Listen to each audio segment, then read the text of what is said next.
Howdy y'all, this is Texas Gaming Industries here, and welcome to episode 18, part 3 of my Let's Play Transport Fever 2. In the previous episode, we got our trains all set up and began transporting passengers and freight across the map, and hoping that we'll basically build ourselves a very profitable operation. And in this episode, we're going to continue doing that, and now we basically have delivered our quota of food, but now we need to deliver a quota of tools and goods. Hopefully this import thing will start to work pretty well.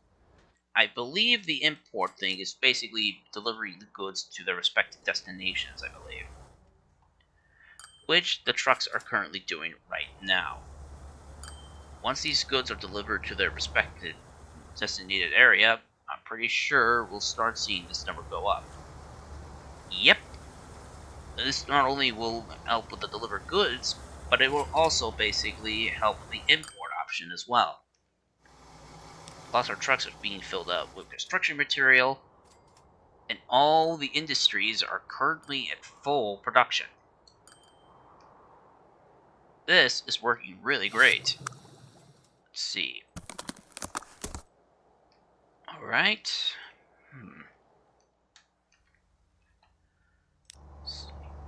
Truck route C. Oh, full load, 10 minutes. I forgot to set that in. The goal has been accomplished. Meeting the corresponding targets has been assured. Alright. Now we just need to get tools into, well, the cities. I could also bring in tools via air to Chongqing, but this is going to be a bit of a problem as I personally don't know which airplanes to basically use, and I can't just use a large cargo airport because look at the size of this thing, it's huge. But, however, if it helps bring in tools, I'm up for it.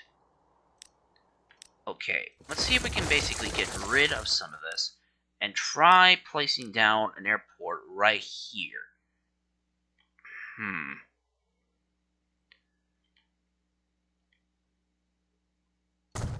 The best we could do is right here. We could just connect the street to the airport this way.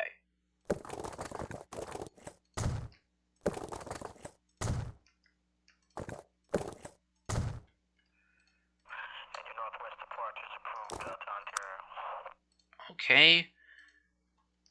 Let's basically place down a cargo station here for the majority of the tools.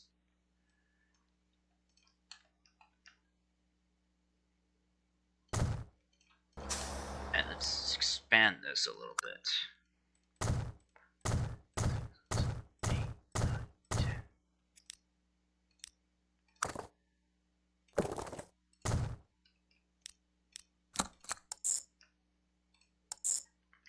Let's see.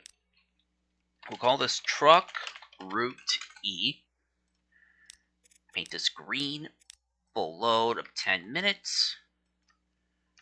And let's get some trucks assigned to this route. Not 19, 10 of these trucks. And now we also got to build an airport to carry in those machines. Let's see. That's a lot of money, but as long as the supplies are carried in, we'll be fine. We'll start doing this, of a full load of 10 minutes. And let's see what cargo planes we can carry. Let's see. The Short, Sabrina, the Tupolev, Tu-204C, Boeing, the Bombardier. Let's see. Let's just use the Tupolev because it has the most cargo. We'll call this Airline, as it's only going to be carrying this is going to be the only airline we're using. And it's basically orange as well, which makes it really good. Well, it's more of a darker orange, a reddish orange possibly. But now, this factory has the ability to have its tools delivered by road into Chongqing. Hopefully this will work, because if it doesn't, then I'm going to be in a lot of trouble. I think it just needs time to know that transport is going to be brought into other parts. Unless, yeah, this plane can carry in tools. I don't know why it's not working. Hmm. Well, let's basically try something a little different. I don't think we need a whole bunch of tools delivered. Let's just replace it with the Bombardier DHC instead. It's propeller driven, but at least, however, it will still provide some transport. But I don't get it. This airport is connected to this, and it's just not working for some reason.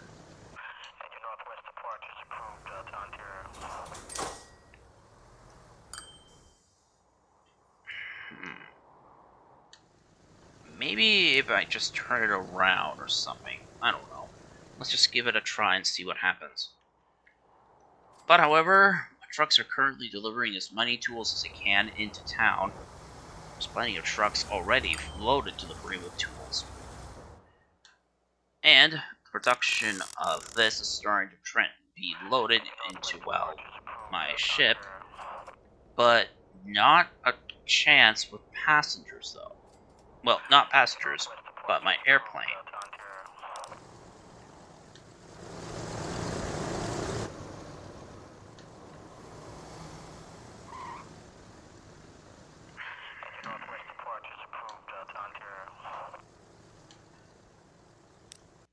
Maybe, however, maybe I can fix that.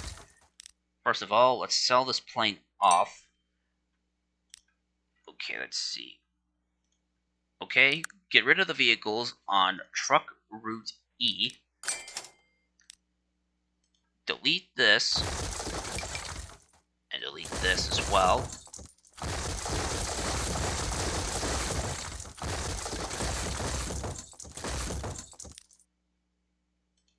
And let's see.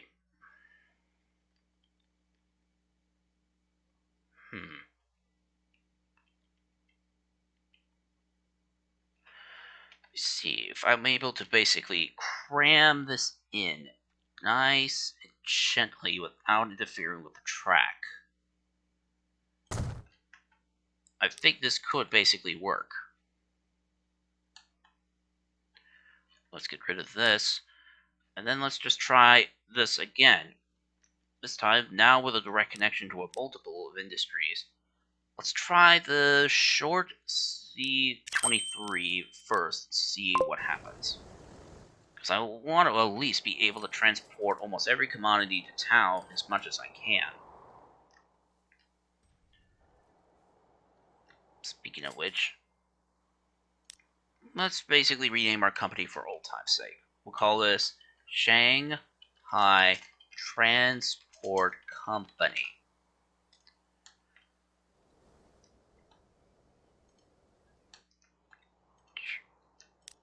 Those signals are a little too close to be used, so let's just basically spread them out a bit.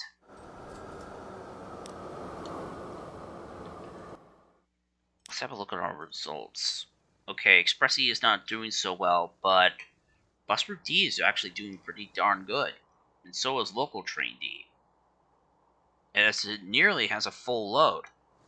Speaking of which, yep, it's finally loading up with tools, albeit very slowly, because I believe, no, it's not connected to a whole bunch of, well, supplies of tools.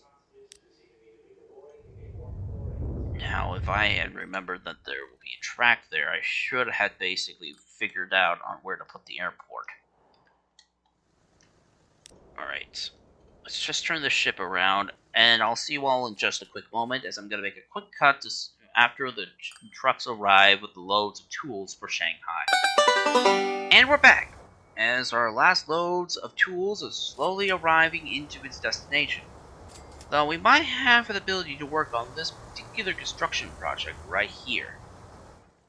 But soon enough, we'll have all the tools needed in Shanghai and complete our deliver goods contract.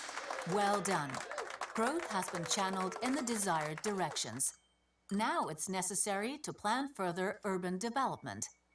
Make the necessary decisions with respect to the emphases to be placed.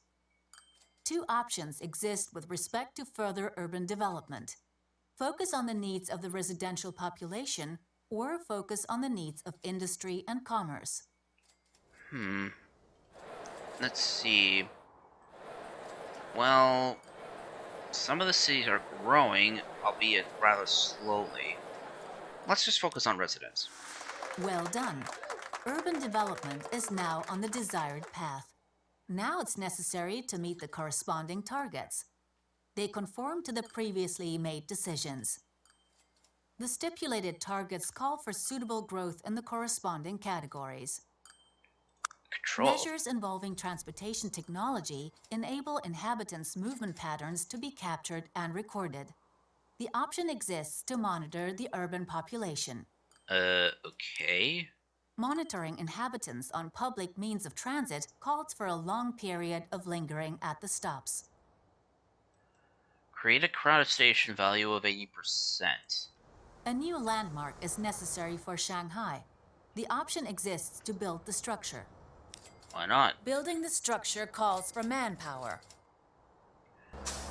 Well done. This is the city of the future. An urban space shaped according to your decisions.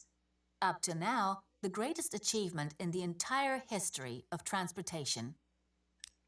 Okay, that was kind of unexpected. I did not expect the game to be done that quick. Albeit we didn't get the last 2 medals, but that was basically it. That was the final mission of the campaign for, well, the vanilla campaign for Transport Fever 2. Let's see, crowded stations of 80%. Let's see.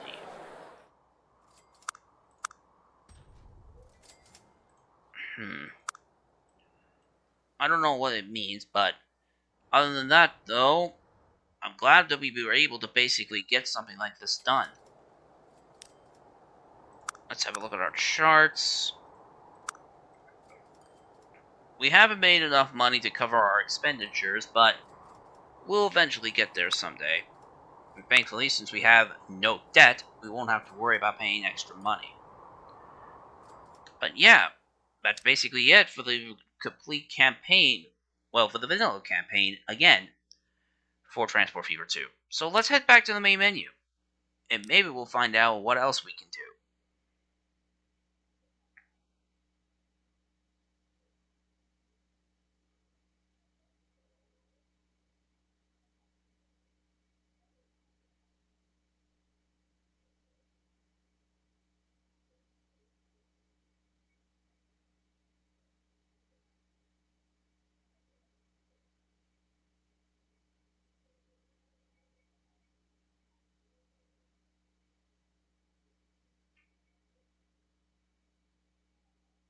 China between the present and the... And that's basically it. Although we didn't get all the bonus tasks completed in Chapter 3, I feel very proud that we were able to complete all these missions. So, is this the end for Transport Fever 2? I don't think so. Fortunately, the people in the Steam community have been able to basically create a special new, well, campaign with several different new scenarios. So let's take a look at what it will be for our next episode. Mankind is constantly creating inventors and adventurers. The Second Industrial Revolution was a phase of rapid standardization and industrialization, from the late 19th century into the early 20th century. The age of science, new inventions, world's fairs, gold fever, mass migrations and major expansions of railroads. This is basically the new campaign that we're going to do after, well, since we completed the entirety of the vanilla campaign. The Adventurers and the Adventure... I can't talk. The Inventors and Adventurers, which is basically a whole custom-made scenario with custom-made maps. So let's basically figure out what our first scenario is in this particular campaign. In 1919, the headline of the Seattle Post-Intelligencer on July 17, 1897, broadcast the news of the discovery of gold in the Canadian Klondike. Under the headline, Gold, Gold, Gold, The newspaper reported that 68 rich men on the steamer Portland arrived in Seattle with stacks of yellow metal.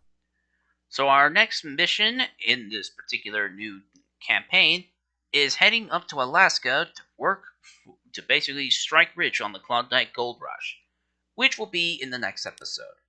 Mankind is So if you enjoyed this episode of my Let's Play at Transport Fever 2, please be sure to leave a like, comment, and subscribe to Texas Gaming Industries for new video uploads every Friday or Saturday, depending on my outside schedule. And as always, thank you very much for watching, and I'll see you all in the next episode. Bye!